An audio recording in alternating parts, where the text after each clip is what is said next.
به مخبرا وآمرا إن الله وملائكته يصلون على النبي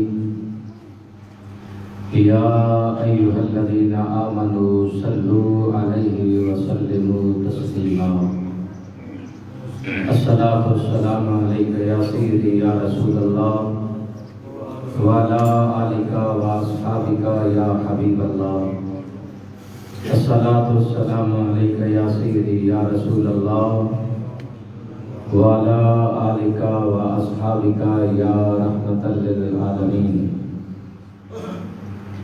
بعد حمد و ثنا نبی پاک صلی اللہ تعالیٰ علیہ وسلم کی بارگاہ اقدس کے اندر ہدیہ عقیدت پیش کرنے کے بعد قابل صد احترام بزرگوں دوستوں برادران اسلام، دعا ہے اللہ تعالیٰ میری اور آپ کی اس حاضری کو اپنے دربار میں شرف قبولیت عطا فرمائے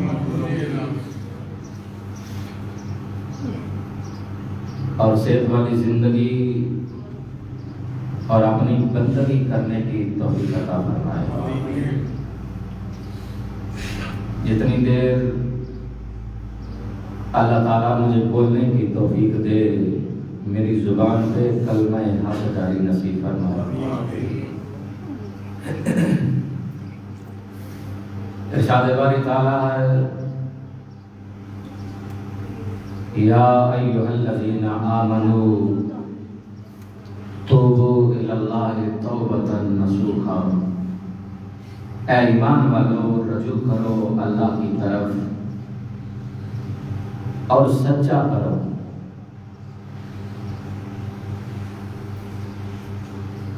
سادہ اور عام مفہوم کہ اے ایمان والو توبہ کرو، سچی اور پکی کرو۔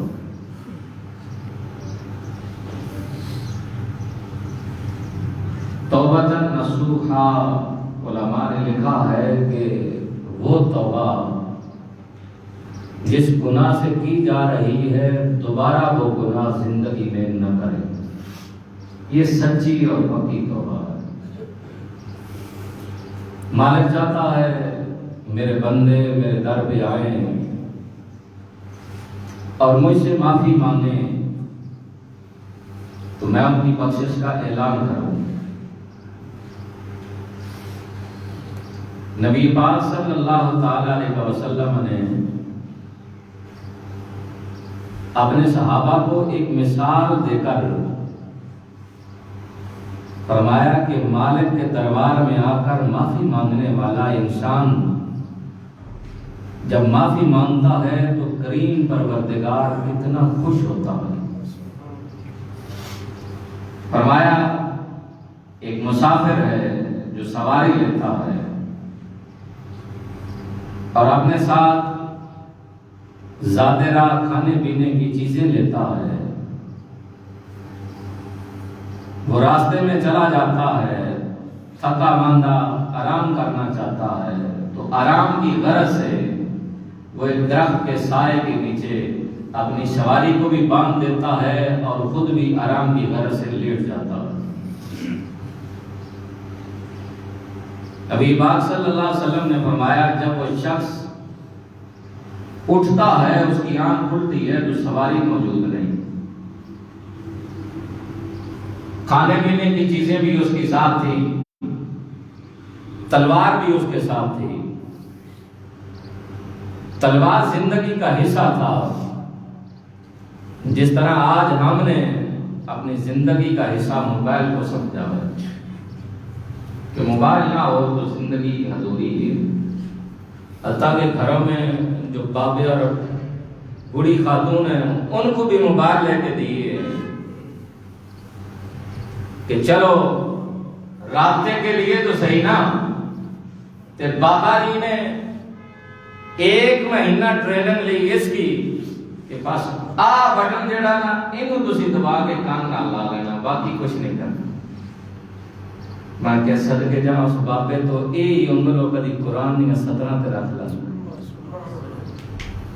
جتنی انہیں محنت اور مشقت کی تھی یہ موبائل دے ایک بٹن نو سکھن لئی کاش کہ وہ قرآن سے کھلاتا۔ زندگی کا حصہ تلوار، کھانے پینے کی چیزیں کچھ بھی نہ رہا، کیونکہ نہ وہ پیدل چل سکتا ہے، سواری تو رہی نہیں، درندے ہیں اسے چیر پھاڑ جائیں گے۔ اب لگا اپنی موت کا انتظار کرنا، اپنے ہی ہاتھوں کے ساتھ اپنی قبر کھودتا ہے۔ بڑا مشکل کام ہے، کسی اور کی کھودنی ہو تب بھی خوف آتا ہے۔ ہاں یہ الگ گل ہے کہ آج کل قبر کٹن بڑی سوکھی ہے، آندھے میں تیری قبر کٹ چھڑنی، نہیں تمہیں زندگی میں سکون نہیں لینے دوں گا۔ اب وہ اپنے ہی ہاتھوں کے ساتھ اپنی قبر کھودتا ہے، اس غرض سے کہ اگر زہری زمین میں مر گیا درندے کھا جائیں گے میرے جسم کو نوچ نوچ کے۔ قبر کھودتا ہے، اندر لیٹ جاتا ہے، اپنی آنکھوں کو بند کر کے اس انتظار میں کہ ابھی موت کا فرشتہ آئے گا میری روح کو لے جائے گا۔ اسی انتظار میں میرے کریم آقا علیہ السلام نے فرمایا وہ جو اپنی آنکھوں کو بند کر کے موت کے فرشتے کا انتظار کر رہا تھا، جب اس کی آنکھ کھلی تو اس نے دیکھا اس کی قبر کے کنارے پہ سواری آ کے کھڑی ہوئی۔ نبی پاک علیہ السلام نے فرمایا صحابہ جسے دوبارہ زندگی مل رہی ہے وہ اپنی زندگی کے دوبارہ مل جانے پہ کتنا خوش ہوگا۔ صحابہ نے کہا پیارے جسے ایک مرتبہ زندگی ملی وہ موت سامنے دیکھ کر دوبارہ اسے زندگی مل رہی ہے وہ کتنا خوش ہوگا، کوئی اس کی خوشی کی انتہا نہیں۔ میرے لجپال نبی نے فرمایا سنو جب ایک گناہگار بندہ اللہ کے حضور آ کر توبہ کرتا ہے میرا مالک اس کی بخشش کا اعلان کر کے اتنا خوش ہوتا ہے، اتنا دوبارہ زندگی کے مل جانے پہ بندہ کچھ نہیں ہوتا، اتنا خوش نہیں ہوتا۔ تو اللہ تعالیٰ نے یہ اصول اور ضابطہ رکھا ہے، اگر میں سادہ کہوں کہ ایک دروازہ ہے جس کا نام توبہ ہے، جب گناہگار بندہ اس دروازے تک پہنچتا ہے معافی مانگتا ہے تو مالک اسے اپنی رحمتوں کے اندر اور قرب کے اندر لے لیتا ہے۔ حضرت ابراہیم علیہ السلام کی عادت مبارکہ تھی وہ اکیلے کھانا نہیں کھاتے تھے، جب بھی کھانا کھانا ہے اپنے ساتھ کسی مہمان کو بٹھا کر کھانا تھا۔ ایک دن کوئی مہمان نہ آیا گھر میں تو باہر نکلے تلاش کر کے لائے، ایک مہمان کی منتیں کی آؤ میرے ساتھ بیٹھو کھانا کھاؤ تاکہ میں بھی کھاؤں۔ وہ مانتا نہیں تھا، بڑی منتیں سماجتیں کر کے اسے ساتھ لائے، دسترخوان پہ بٹھایا۔ جب دسترخوان پہ بٹھایا نے تو فرمایا پڑھ بسم اللہ الرحمن الرحیم۔ اس نے کہا میں تیرے رب کو نہیں مانتا، میں غیر مسلم ہوں۔ تو اب یہ بھی تو خلیل تھے نا، تو کہا تو میرے رب کو نہیں مانتا؟ کہا نہیں۔ کہا چل اٹھ میرے دسترخوان سے، میں تجھے کھانا نہیں کھلاؤں گا۔ اب ادھر مہمان کو اٹھایا، ادھر پروردگار نے جبرائیل کو فرمایا جا میرے خلیل کو کہہ کہ خلیل ذرا میری طرف بھی تو دیکھنا، مجھے 70 سال ہو گئے جسے تو اٹھا رہا ہے میں اسے کھلا بھی رہا ہوں پلا بھی رہا ہوں،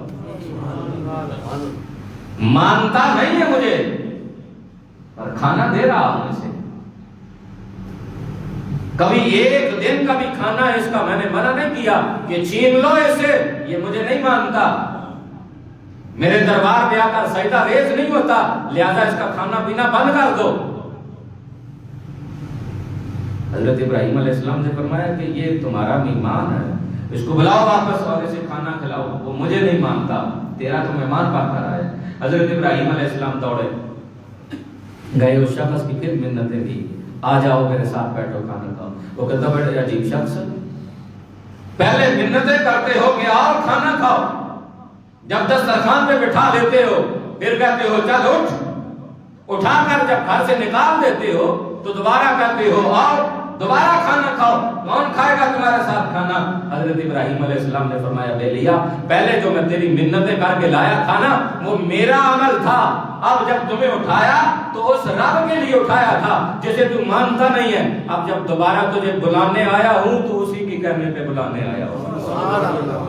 کہنے لگا ہے اس کے کہنے پہ جسے میں مانتا بھی نہیں ہوں، کہا ہاں اسی نے بولا ہے۔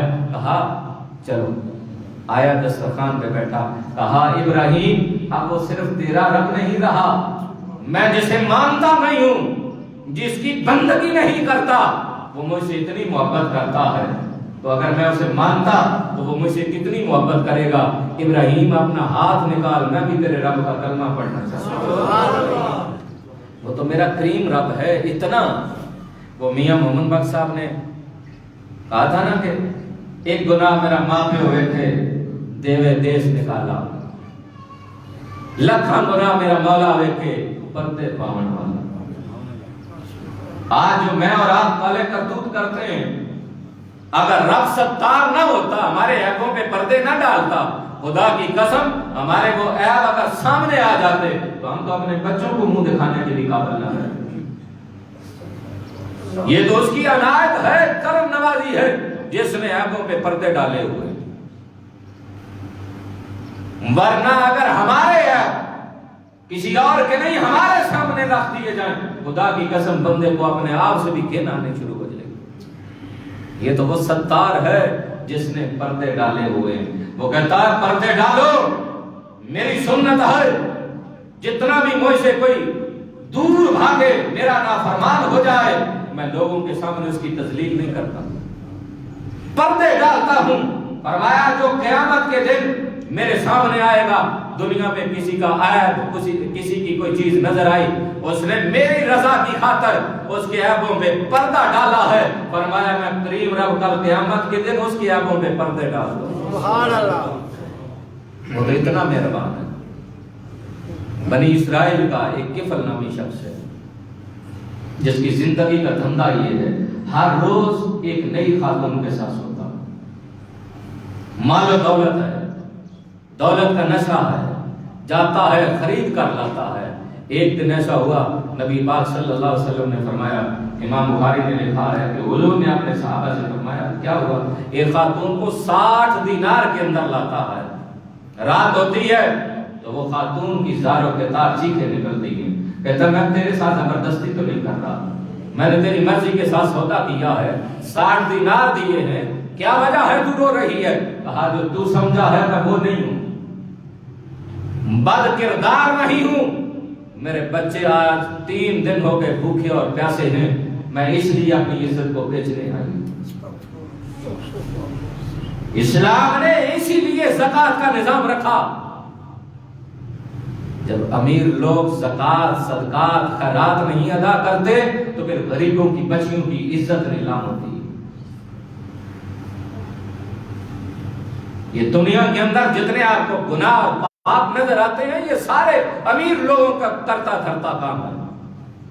اگر یہ شریعت کے اصولوں میں اپنی زندگی گزاریں اور اپنا مال و دولت اللہ کے حضور خرچ کریں، یقین جانیے کہ کائنات میں کوئی گناہ باقی نہ رہ جائے۔ وہ خاتون کہنے لگی میں تو اس وجہ سے رو رہی ہوں کہ میرا دامن پاکیزہ ہے، میں نے کبھی گناہ نہیں کیا، آج اس لیے کہ میرے بچے بھوک اور پیاس سے مر رہے ہیں۔ تو اس کفل نامی شخص نے وہ 60 دینار دیے، کہا تو میری بہن ہے، یہ لے اور میری بخشش کی دعا کرنا۔ جس کی زندگی کا دھندا اتنا گندا ہے کہ ہر شخص جانتا ہے کہ اس کے نامہ اعمال میں کوئی نیکی نہیں ہے، ادھر سے وہ خاتون نکلی، باہر نکلی تو دامن پھیلایا، مالک اس نے میری عزت کو بچایا ہے، تو اس کی بخشش کر دے۔ خاتون گھر پہنچی، ادھر وہ کفل نامی شخص رات کو مر جاتا ہے۔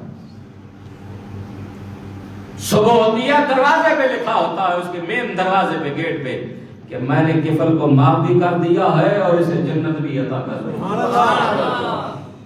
اتنا کریم رب ہے، زندگی کے گناہ ایک جانب رکھ دیتا ہے، کوئی ایسا عمل جو اسے پسند آ جائے وہ سارے گناہوں کو معاف فرما دیتا ہے۔ ایک نیکی، اس کی نیکی کیا تھی کہ وہ پاکیزہ خاتون تھی، اس نے اس کی عزت کو بچایا، پروردگار کو یہ عمل اتنا پسند آیا کہ اس کی ساری زندگی کے گناہوں کو معاف کر دیا۔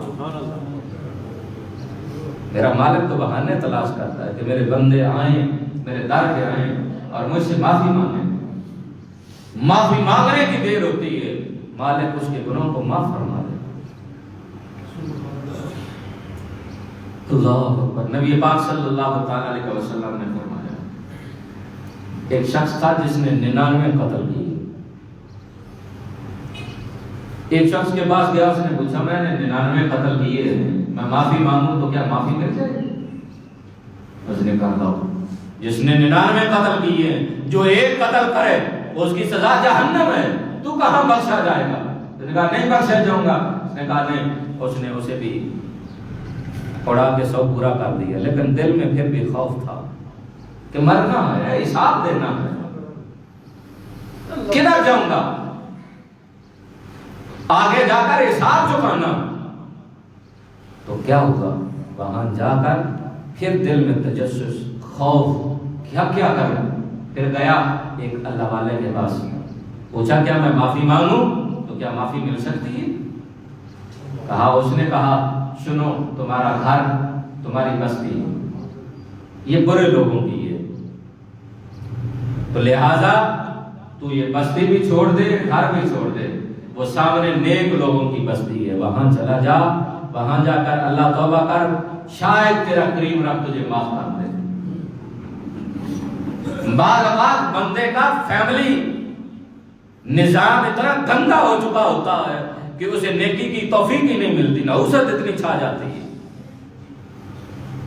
فیملی کے اندر اتنے معاملات بگڑ جاتے ہیں کہ وہ بارہا کوشش کرتا ہے لیکن نہیں ہو سکتا. کیوں نہیں ہو سکتا؟ کہ وہ فیملی زوال کا شکار ہو چکی ہے، اللہ کی پکڑ میں آ جاتی ہے. اور بعض اوقات سوسائٹی اتنی گندی ہوتی ہے، محلہ اتنا گندا ہوتا ہے، بستی اتنی گندی ہوتی ہے کہ بندہ نیکی کرنا چاہتا ہے لیکن گھر سے نکلتا ہے، آگے سے پھر کوئی ایسے ٹکر جاتے ہیں جو اسے پھر گناہ کی طرف لے کے چلے جاتے ہیں. کہا تم یہ بستی بھی چھوڑو اور اپنا گھر بھی چھوڑو، سامنے والی بستی میں چلے جاؤ، وہاں نیک لوگ رہتے ہیں، وہاں جاؤ گے تو شاید اللہ تیری توبہ قبول کر لے. اسی لیے ہم کہتے ہیں کہ نیک لوگوں کے پاس بیٹھا کرو، اچھی سوچ والوں کے پاس بیٹھا کرو، غیبت کرنے والوں کے پاس نہ بیٹھا کرو، چغل خوریاں کرنے والوں کے پاس نہ بیٹھا کرو، جو لوگوں کے گھر کے معاملات ڈسکس کرتے ہیں ان کے پاس نہ بیٹھا کرو. عذاب ہے یہ سارا، اس کی زندگی تو برباد ہے، ساتھ تیری بھی ہوتی جا رہی ہے. تو اس لیے اب وہ شخص نکلا، توجہ چاہوں گا، اپنی بستی سے نکلا، راستے میں آیا، اس کی موت ہو گئی. جب گرنے لگا، ہاتھ اس کے وہ سامنے جو نیک بستی ہے اس کی طرف ہے اور قدم اس کے اپنی بستی کی طرف ہے.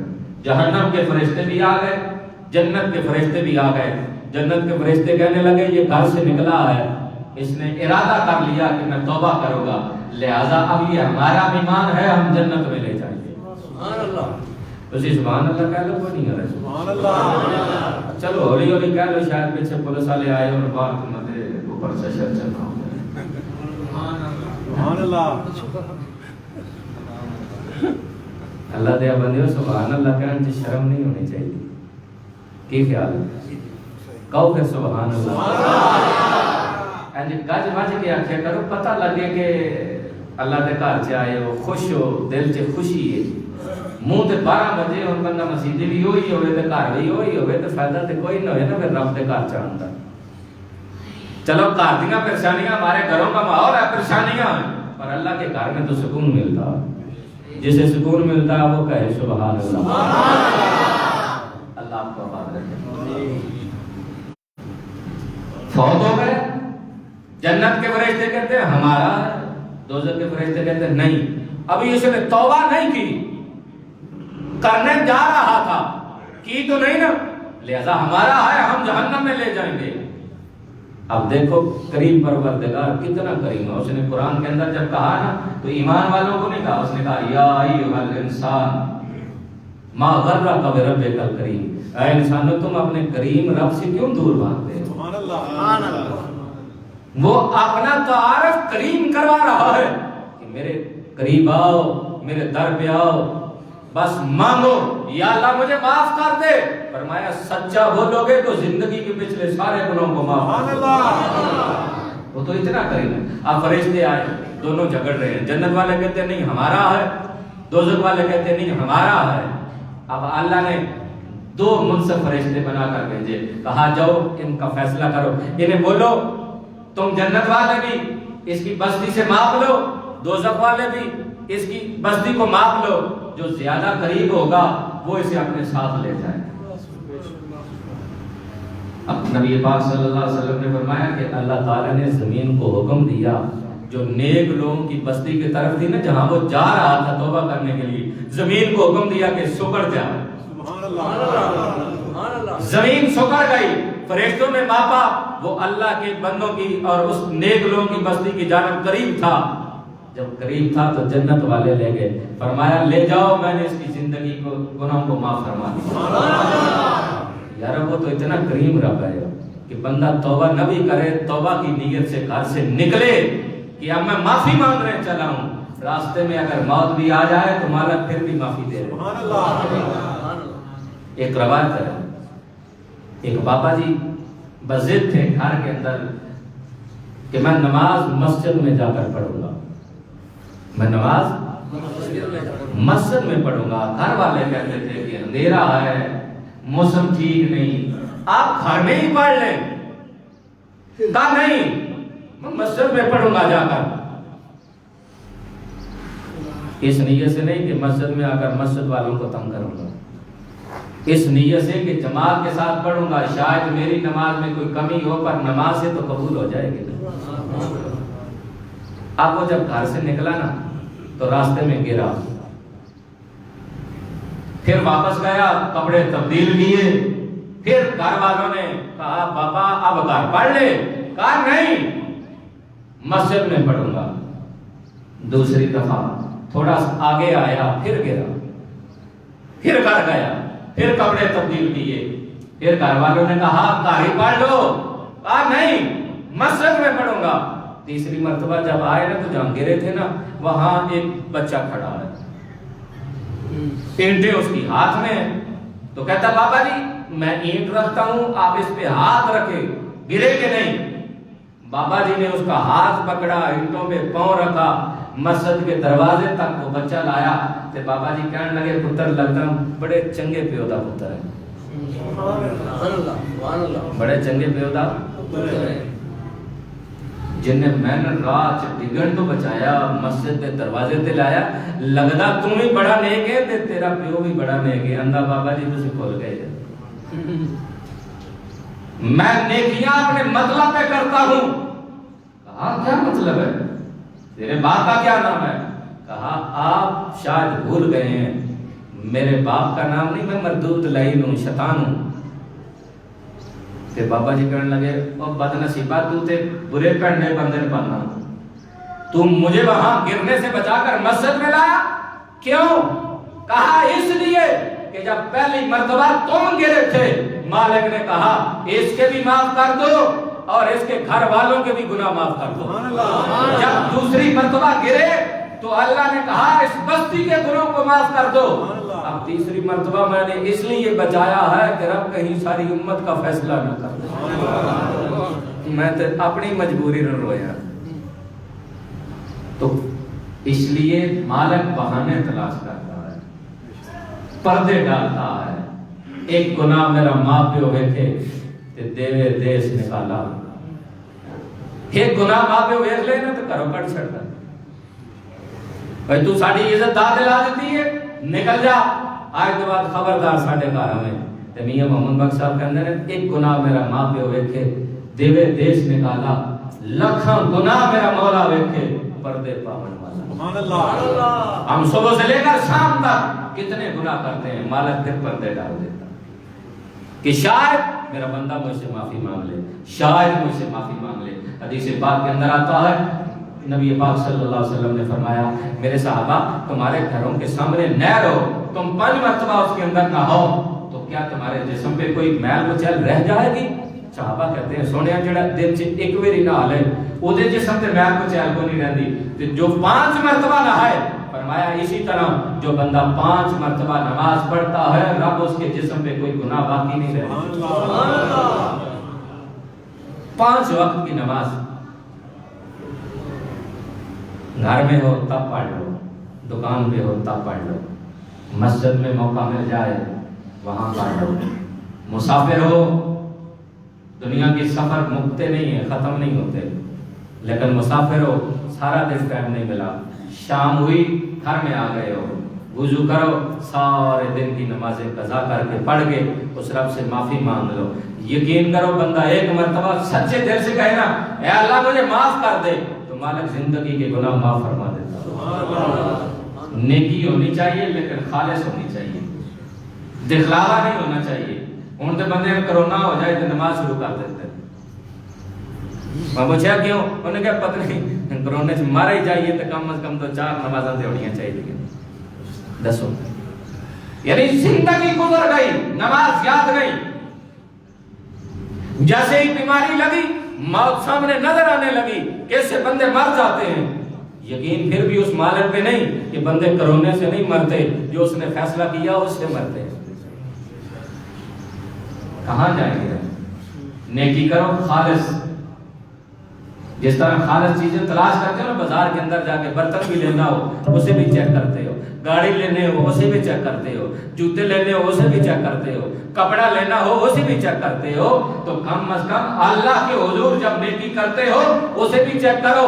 میرے کریم آقا علیہ السلام نے فرمایا ایک شرک وہ ہے جو اللہ کے ساتھ کسی کو شریک ٹھہرایا جائے، دوسرا شرک یہ خطرناک ہے کہ دل کے اندر ریاکاری ہو اور عبادت کر رہا ہو، لوگوں کو دکھلا رہا ہو میں نفل پڑھ رہا ہوں، میں تسبیح پڑھ رہا ہوں، میں نمازہ پڑھ رہا ہوں۔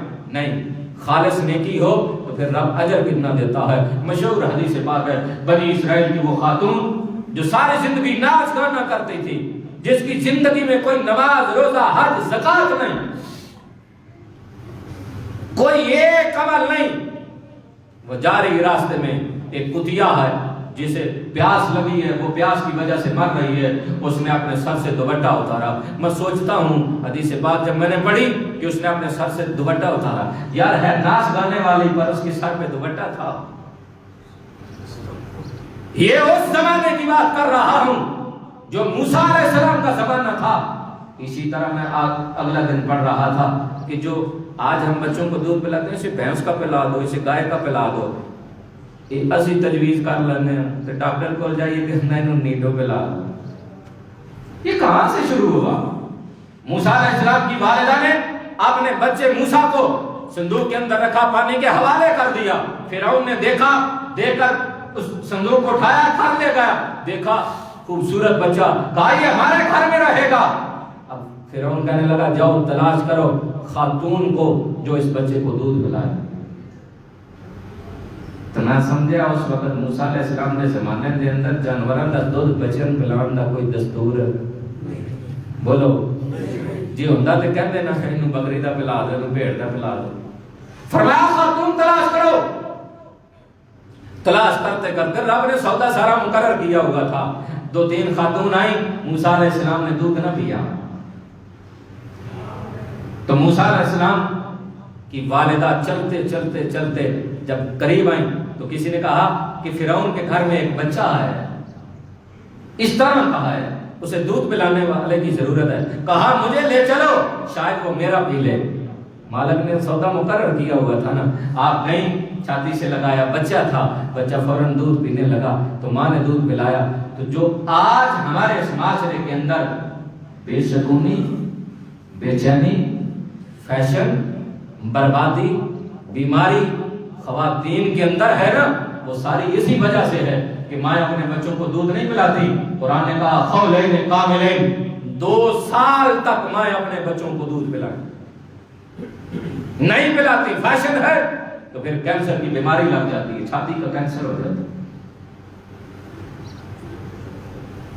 جو شور حضرات ہیں وہ اس چیز کا خیال رکھیں۔ آج تحقیق کی ہے ڈاکٹروں نے، جس بچے کی رگوں میں ماں کا دودھ ہوتا ہے اس کے اعصاب بھی طاقتور ہوتے ہیں، اس کا حافظہ بھی طاقتور ہوتا ہے۔ تو جو جانوروں کو پیتا ہے، دودھ پیتا ہے، پھر وہ بڑے ہو کر جانوروں والا ہی سلوک کرتا ہے۔ پھر ڈھونڈو کوئی پیر، کوئی مولوی کہ آپ کوئی تویز مل جائے، میرے بچے کی زندگی بدل جائے۔ تو اس لیے اللہ کریم ہے، رمضان المبارک کا مہینہ قریب قریب آ رہا ہے، تیاری کرو کہ انشاءاللہ پورے روزے رکھیں گے